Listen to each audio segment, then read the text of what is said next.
shi yasa wallahi malam ba abinda zaka ma kanka na rashin adalci kamar a ce baka iya Qur'ani ba.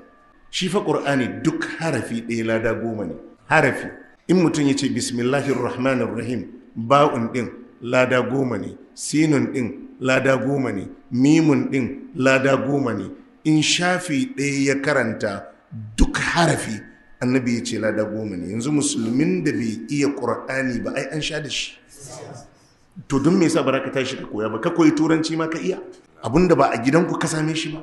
Qur'ani kuma tashin ka ma ka same shi a rataye a ɗakin babanka. Saboda kawai tunda baka iya ba, you are not serious ne kawai bai dame ka bane, amma ba baraka iya bane. Ga abinda ba yaren ku ba dan garin ku ba ma ka je ka iya, balle wadda ka same shi a kofar gidanku ko a cikin gidanku. Wallahi wadda bai iya Qur'ani ba wallahi ya zalunci kansa, wallahi ya zalunci kansa. Kuma karka bari ku haɗu da Allah baka iya Qur'ani ba. Haka ne, karka bari ku haɗu da Allah, domin disgrace ne ai.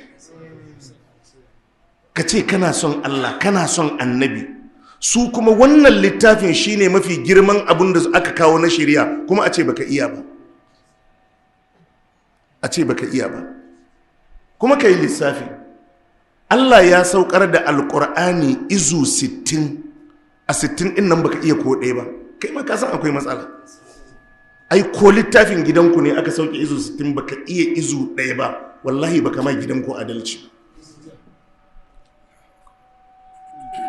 Koya ake yi, kuma ba a makara, kowa da ƙarfin abin da yake iyawa,